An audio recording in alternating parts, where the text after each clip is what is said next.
Hello and welcome to Privacy Corner. I'm Robert Bateman and welcome. A big thank you to Privado AI for providing this space. Now today I'm joined by Jody Daniels, who is a certified information privacy professional, founder and CEO at Red Clover Advisors, and the author of Data Reimagined, Building Trust One Byte at a Time. Hi Jody, thanks for joining me. Hi, I'm so glad to be here. So tell us a bit about yourself, Jody. How long have you been in the privacy space, and when did you publish your book? I think it was quite recent, wasn't it? Yes, so the book was published last October, and we specifically launched it in Cybersecurity Awareness Month. So I co-wrote it with my husband, who is an attorney in the technology space and has a big passion for cybersecurity as well. I got in the privacy space. Oh my goodness, it's been a while. It's been over 12 years. I started my career in a whole nother suite of accounting, finance, strategy. And then I got into targeted advertising and essentially stalked you for cars on the internet. And that is when the online advertising industry kind of came together to try and do some self-regulation before laws came along. And that was my entree into privacy. I was responsible for what that compliance looked like, thought this was really interesting. And then in the corporate space, built a privacy program at a company from the ground up, then went to a highly regulated company in the financial industry. And then from there, it was 6 years ago where I left to start Red Clover Advisors. And we're all about helping companies from the privacy operations perspective. So think about all the long list of to-dos companies have of all these privacy requirements we're going to be talking about. And you need people to do them. And so we can come in and help companies wherever they need us. Great. Well, I'm sure many of our viewers will be familiar with you, Jody. You're a very high-profile figure in this area, and I know you run a podcast with your husband, who you mentioned there too, which is She Said Privacy, He Said Security, if I remember correctly. So you are right. Yes, every house should have a She Said Privacy, He Said Security podcast going. Sometimes there's lots of privacy and security conversations happening here. My wife tends to glaze over when I start talking about data protection. So that might not work with us. Today we're going to talk about 3 topics, and these are all relatively current. So things that have happened in the last couple of weeks, some interesting news items. Firstly, we're going to talk about this new app, what every parent in school should know about a new app called Saturn. And this wasn't quite on my radar. I had heard about it, but I read about it in your newsletter, actually, Jody. So we're then going to go to Zoom, and I spoke about this in the Privacy Corner video and newsletter last week, their terms of service and the AI training controversy. And then we're going to look at a kind of overview of the new privacy laws that have either been come into force or passed this 2023. So thanks so much again, Jody. And let's start with our first topic. So this Saturn app. So this is a seemingly innocent scheduling app designed for high school students. And it's kind of in the education context, so managing their timetables, assignments, and social stuff. And it's 2018 this app is from, but it's hit our niche's headlines recently. So can you tell me a bit, Jody, about what are the privacy concerns that have been raised about Saturn? Yes. Well, the way it works is any individual can go and create an account on this app. And it's a very fast growing app. It's in the top 5 apps and social media apps within the last couple weeks of being downloaded. So anyone can go and create the account. And then the idea, as you shared, is I'm a student, you're a student, we can share our schedules. Oh, look, you have this. Oh, I'm over here. Hey, let's pass in the hall, or to keep myself organized. The challenge with it is the privacy and security controls are far and few between. Anyone can create it, which means I could be an adult posing as a student. So very similar to all the other social media apps with the concerns of predators and all the negative, bad people that we don't want seeing our students. The other piece is the verification. It is geared for high school students. That's what the advertising and the marketing and the website will say.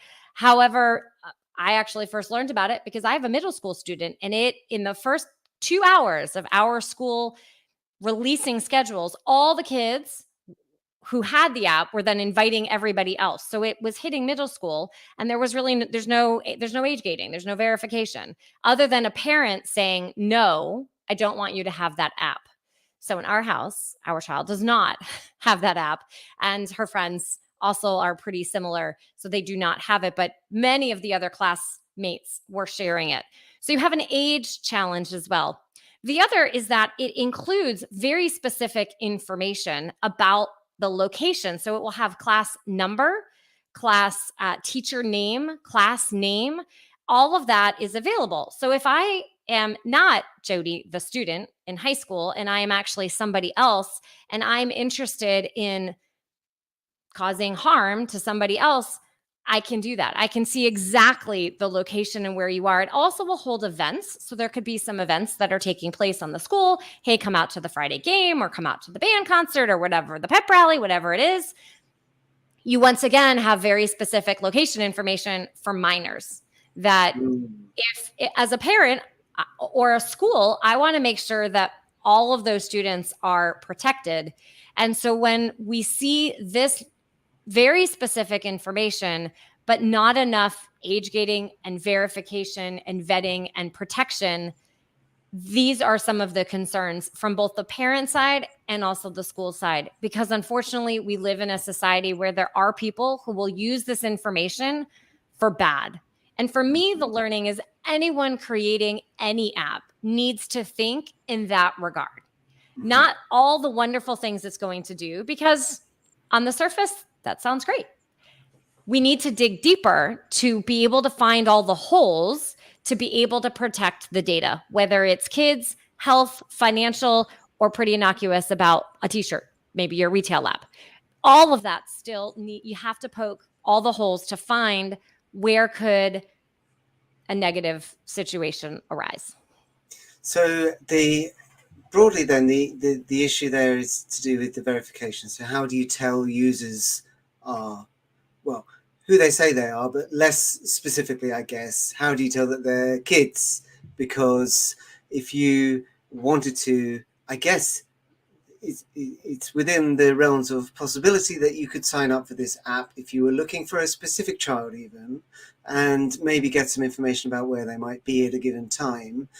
So there might be a data minimization issue there as well, I guess, a privacy by design type thing with the extent to which all this very specific data is shared quite openly by the sound of it. Now, I think there have been some changes to the app since this controversy arose. I don't know if you know about that. I think they've done something in terms of verification. They want you to enter in a school email. However, you can still enter any school email. I could pose as someone else and entering that school email that's there. The other piece is there are people who have downloaded the app and then it will ask for sharing of contacts. So if you share the contacts, well, perhaps my daughter's contact is in someone else who has downloaded the app, but now her information is being uploaded and she didn't say that was okay. Yeah. Again, when we're dealing with anyone, I think you should think about that data minimization. Do you really need that contact information? But at the same time, we're dealing with children. And why do I want to upload contacts or any other information from children? And if I have if it is targeted for high school, but yet again, it is sweeping downstream into middle school, how are we protecting? I mean, there's 11-year-olds in middle school who have phones who are downloading that app. And even when I go and look at the policy, it doesn't talk about from a parent perspective or a teacher perspective. I shared with our school was unfamiliar with this app. They didn't know about it. The advertising will say it's across 16,000 plus schools. Our school didn't know about that. Mhm. And so from a school perspective, now they have their information being shared, and that wasn't what the school may or may have wanted either. So these apps on the surface, they're well funded, they're interesting. Let's get as many people as we can to use them. Right now, it's free. Well, there has to be a monetization play. The investors are going to want a return on money. How is that going to be monetized? It's not clear right now. Are they going to use all the data and serve ads? Are they going to use the data and share or sell the data? There's no plan that has been communicated. But as someone who's been in the space for a while, and everyone these days, the internet is free, but not free, right? They are not creating this app out of the goodness of their hearts. There's their investment and funding behind it. How will that data be monetized? And that concerns me, what will happen going forward. This is something I spoke about last week as well. I think these two child safety or child privacy safety bills that are up for a vote soon at the Senate in the US, the Kids Online Safety Act and kind of COPPA 2.0, as people are calling it. And these sorts of companies might need to rethink their business models if those laws pass, because they intend to ban targeted advertising to, I think it's 13 to 16-year-olds, or extend, the COPPA protections up to 16. So might be issues down the line, I think, if you're putting a lot of money into a company like that. So let's talk about Zoom now, Jody. So this has been well trodden over social media, but still a really interesting topic. So just to summarize, Zoom updated their terms of service back in March, but it hit their headlines, I think, last week because of a few very broad provisions that purported to give Zoom a lot of rights over data, either generated by the service, as they call it, service generated data, or customer content.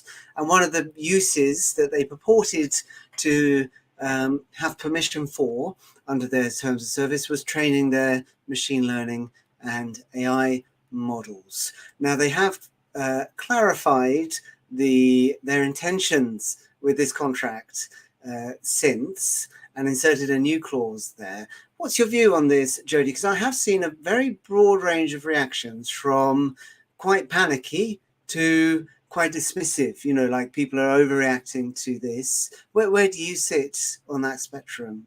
Yeah, I've seen the similar reactions. And what's also really interesting is the initial reports are still circulating without the updates. So that's what's really interesting, I think, about the way these cycles are happening. You might not always get the update to correct the story, and it's still perpetuating. I think it's a little bit of both. I think you have an example of making an update. One, it wasn't clear. It looked like in one place it was okay, and in another place, no, they wouldn't do that. So the contradiction was a challenge.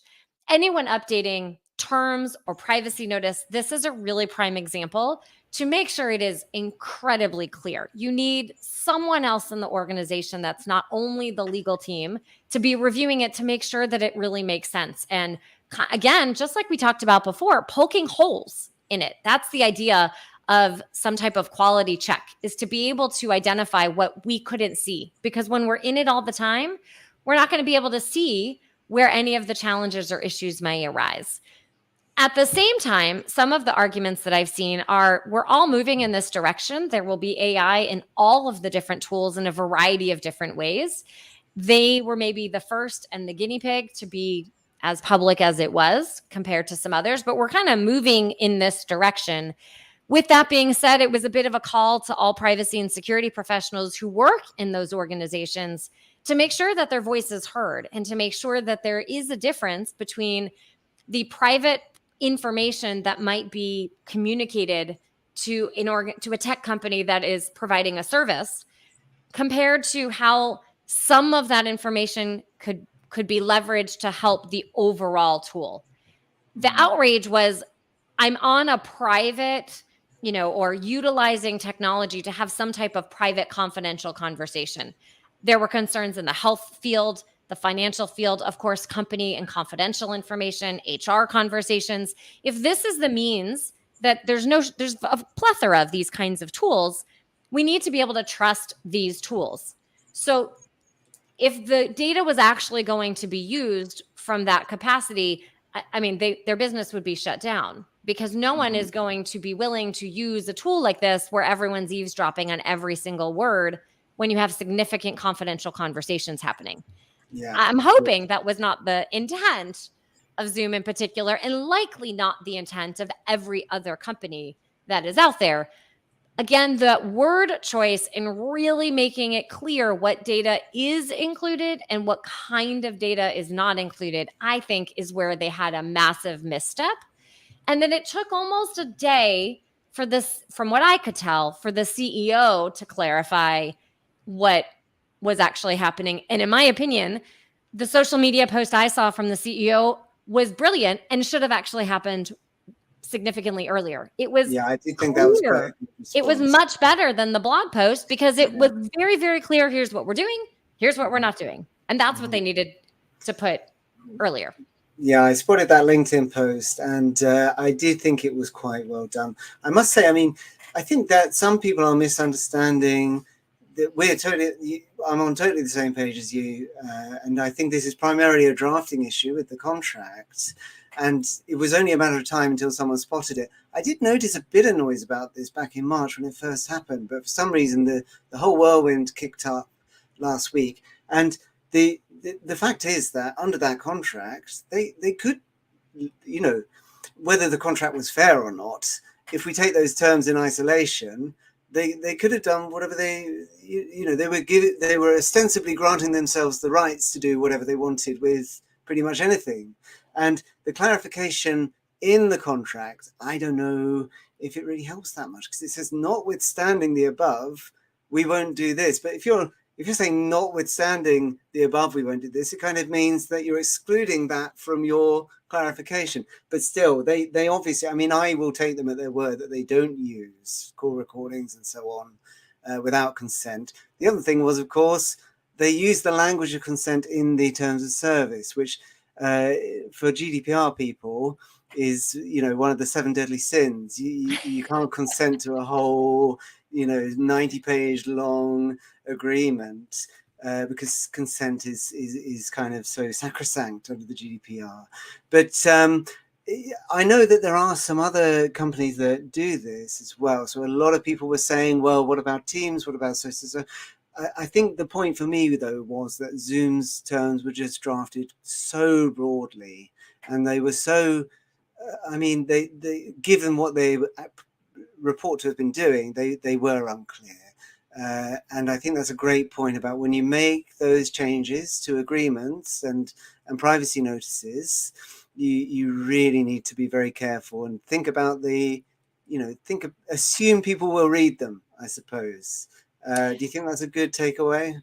I do. You have to assume people are going to read them. And nowadays, especially from a privacy and security standpoint, when we have so many laws, you have thousands of watchdogs all around the world paying really close attention to this. And I believe companies should be creating their products, their services, and their terms with the customer in mind first. They are meant from here's what the company is doing, but you have to put the customer in the middle. That is who you're serving. And if the customer is reading this, what is their interpretation? What is it that I want from them? I mean, going down kind of to basics, what is it that we were trying to communicate? What is it that we're trying to be able to get? And then you craft, a lot of it is very specific legal language to help protect themselves at the same time from a variety of other situations that aren't only privacy driven, but you have to then layer on all these other pieces and be able to read it through as if I was a customer and I was a very knowledgeable privacy and security person. And does anything contradict? And I think that's true in any product, right? Not just in this situation, but anytime we're making a change, does it make sense to the customer? And have I addressed it properly? I would like to think there's a sweet spot where you can both protect the company in legal terms and also create something that the majority of your users will be able to understand if they read it, particularly in a privacy I think it's going to take a while to get there. I think it's harder with something like a terms of use agreement, isn't it? But with a privacy notice, it should certainly be doable. Not that that's what the controversy was with Zoom's. Yeah. I remember once I downloaded something and it was on Apple, and it was 70 plus screens. The terms were on my little phone. It was 70. We have a little while to go, I think, to make them simple. But you at least have to read them, because you have to assume someone else is. There are people who want to read these and identify, are there any issues? So you just kind of like in our first conversation, you have to assume that there's going to be someone who's going to use this information for bad. Here, we have to assume that someone is going to review everything with a fine-tooth comb and identify all the flaws. That is an assumption I think companies should make, and then create review processes around that. Certainly with a product like Zoom, which has a B2B use case as well, of course. So that almost that kind of makes it even more surprising that it wasn't picked up earlier, I think. But let's talk about our final topic for today then, Jodie, and this is a bit of a broader one. So the new privacy laws, and I'm going to confine this topic to the US, which I never thought I would find myself saying this, is the most interesting jurisdiction for privacy legislation right now. So I'll do a quick run through of everything that's happened this year. So we had the following laws passed in previous years and taking effect this year. We had the CPRA in California, which I've now fully converted to calling the CCPA, because it, of course, amends that original law. With the VCDPA in Virginia, Connecticut, and Colorado. Then Utah's happening in December. And this year we've had privacy laws passing and being signed in Indiana, Iowa, Montana, Tennessee, Texas, and Oregon. Those are just the comprehensive ones. Even more interesting to some extent are the kind of more niche laws. So My Health, My Data Act in Washington, and a copycat bill in Nevada, and Florida's thing, which I won't dwell on. So, Jodie, I think, and this is a contentious position, some of these laws they're all quite different from the CCPA, because they're now Virginia-style laws, most of these. I think some of them are a bit stronger than California law in places. What do you think about my view there? Well, some of those laws are definitely stronger than California in some areas. If we were to look at Virginia, Colorado, and Connecticut, for example, it's not even, I'm trying to figure out the way to call sort of the first five, because I feel like that's how everyone's going to compare them. It's I don't know, the Fab Five. I'm not sure what we're going to call it yet. So some of those are opt-in consent, for example, for sensitive data. Yeah. And California has a longer list of sensitive data fields. It includes more than the other states, but it's an opt-out philosophy compared to the other states, which is an opt-in. So when you start kind of lining all of them up, when we spend a lot of time trying to line them all up, my paper is going to get really long soon. We're going to be at like double legal size paper. You do find some discrepancies along the way. California is still one of the more stringent ones when it comes to the targeted advertising and the whole idea of sale of data. They are not consistent definitions of sale of data across. Some are in line with that concept, where ad tech and analytics going to third-party companies are considered a sale, in my air quotes for anyone who's watching or listening, my air quotes, sale of data. Other states make it as a very specific monetary sale of data. I really had to give you something. You really had to pay me for it. So that's one area that's still a bit of a big difference. And then you have the thresholds that are really different. California gives you the volume of records or revenue, and some of the other states chop the revenue part off, and it's just the volume of records. And the reality is, I think more companies meet the revenue threshold than they necessarily do the record threshold. Yeah, sure. And so as a result, I actually think you sweep more companies in because of California in that regard. And then I wanted to add one to your list, which is Delaware has been passed. It hasn't been signed yet, Oh, but Delaware joined the party too. So we actually have 12 that are passed and 11 that are signed so far.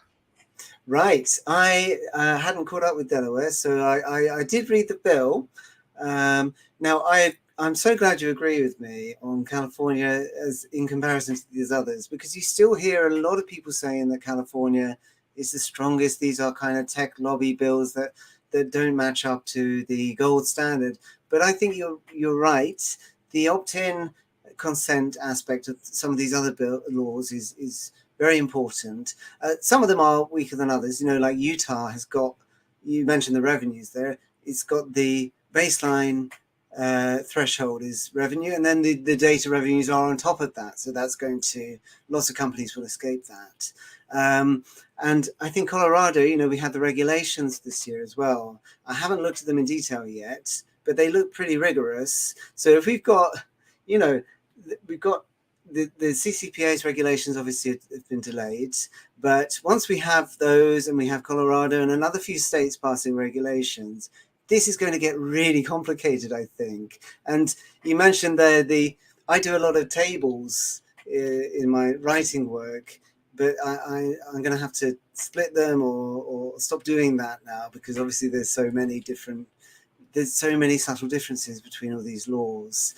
What do you, if you imagine you have a company operating in each of these 12 states, do you have a kind of a principle that you would apply to any company, or do you tailor advice? What do you think about complying with all these different regimes at once?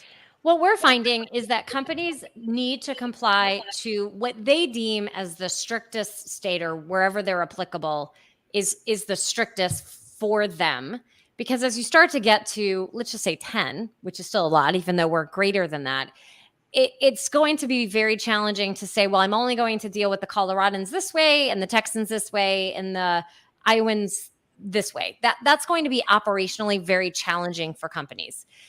They're going to start creating, and they already have really, processes that work. I'm going to create a single individual rights process. Here's how we're going to receive these requests. This is going to be our process to be able to manage them, and create a training that's going to be universal. Where the nuance, though, is going to come into play, in my opinion, is going to be very similar to how organizations have to treat varying HR laws and tax laws. Mm-hmm. So a company now has some overarching employee handbooks and overall employee recruitment processes and onboarding processes and all these other things. But then if you're from a certain state, they know, oh, wait, you have to get this form over here, or you have to fill out this over there, or you're in California, so you get these extra special rules, or New York City, whatever the rules are, then they layer those on top. The same is true from a tax perspective. They have tax processes overall, but they're paying different tax to different places. Yeah. And it's going to be very similar. You have to have baseline programs that work, a data inventory across the board, but we know we're going to have to add extra questions or be on the lookout for, oh, you have sensitive data, you're opt-in over here. Some companies will choose to make that universal, always an opt-in, some won't. But they're always going to need to have that baseline, whether it's data inventory, privacy impact assessments, the individual rights process. And then when it gets down to sort of the nitty-gritty is when you're going to have privacy professionals, whether it's internal or external, to help you on those nuances. And again, in my opinion, it's going to be very similar to how organizations are dealing with them in other kinds of regulation. That's I haven't heard that analogy before. Really, really good point. It's about the tax and the HR, particularly tax, I think, because, companies are used to, this is just the cost of doing business. You have to work out what each state requires, what each country requires that you're working in. And this necessity has now been extended to privacy compliance. And people are not used to it yet, but it's going to have to start being baked into, what you have to do when you set up a business. It's like accounting, I suppose, in that regard. You probably need to hire someone once your company gets beyond, just you in particular. I think more and more companies are going to be looking for advice on this. And I don't know if a federal law would necessarily solve the problem, because these US laws are always so crammed with exemptions and exceptions, and different states taking precedence over others, and it's getting more and more complicated. So, I mean, it's good for people like us in a way. It can be. I have had difficult conversations about it already, though, because, for example, in Utah, there won't be a right to correct. Now, it would be quite a parsimonious sort of attitude to say, well, I'm going to comply with this Colorado resident's request to correct their personal information, but if you're from Utah, then forget about it. But like you say, that there might be a good reason to vary your compliance regime from state to state in some cases. I think the strictest watermark rule is probably a good one for the baseline, like you say. So which of these laws, Jody, do you think, of the state laws that have passed this year, is there any that you think is particularly interesting, or that companies should be thinking about as early as possible, or are they all fairly operationally similar, do you think? I think they're operationally similar. Montana, for example, has some pretty strict provisions similar to like what Colorado and Connecticut have. Texas, to me, is the next really interesting one, because the definition of small business and really their threshold is based on the SBA, which is the Small Business Administration, which at last look was around 500 employees. So if they ever change their definition, I suppose whoever's in scope for Texas might alter too. So I think Texas is going to be a really interesting one. And they were actually a state years ago that had formed a committee to study privacy and security. And then they came out with this particular law, which to me signals that I think they'll be an active state. And then one that has already passed, but has given some signals that they also plan to be pretty active, is Connecticut. And, small but mighty. It's actually my home state. It's where I grew up. And they intend to be a pretty active state. Colorado has as well. It was only in the first couple weeks Colorado said, hi, we're here to start focusing on the privacy law. Don't forget, we're here. And of course, we have everything that's happening in California. So I really wanted to emphasize what you had said before, where it's new and people aren't used to this yet. Some people look at it as a cost of business, and it is. Just like HR and tax and some of the other regulations, you don't typically say, I don't like that HR law and I don't like paying state tax. I'm just not going to do that. I suppose there's a company out there who has, but most of them are trying to do the right thing. Maybe they've missed one because it's so complicated, but they're trying. And that is, I think, the same thing in the privacy space.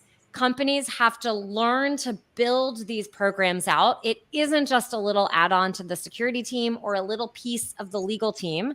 It is an operational piece that is going to transcend the entire organization.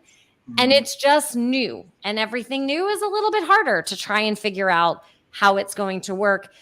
And so all these different laws, they're all unique and interesting. Building the baseline is going to be really helpful, because then every time a new one comes online, it won't be a massive lift. It'll be just enough of a tweak. And the last point I'd have is, just like you were suggesting, well, what do you do about Utah? Do you say, sorry, we won't help you, Utah person, or we'll only offer it to those who are in scope? You have people like me. So I live in Georgia. I have nothing. What do you do with me? Do you offer them to me, or do you say, no, you're Georgia, sorry, we won't? Some companies have chosen to offer, and some companies have said, nope, sorry, we don't have to, and we won't. Yeah. It's a big commitment if you're going to extend them, particularly across interstates that have nothing. No federal privacy law, no state privacy law at all. So it's well and good. It's a case by case thing, isn't it? You get a lot of people saying that all companies should apply the strictest in all situations, but I don't blame those businesses that want to adapt their compliance regime, as long as they're meeting the rules to suit their operations, as well as ensuring that they get all the benefits of strong privacy compliance regime too. Well, look, Jody, it's been so great to talk to you, and thank you for, we share views on many of these items, so that's always good. So recommendations for Jodie's book, podcast and newsletter from me. She's a great person to subscribe to on social media. And thanks again to Privado for putting on this Privacy Corner each week. They're a really, really interesting company doing privacy engineering, privacy code scanning. So do check out Privado AI if you are interested in either of those areas, which I'm sure you are if you're listening to this. Thanks again, Jodie Daniels. It's been great to talk to you. And I'll see everyone next week.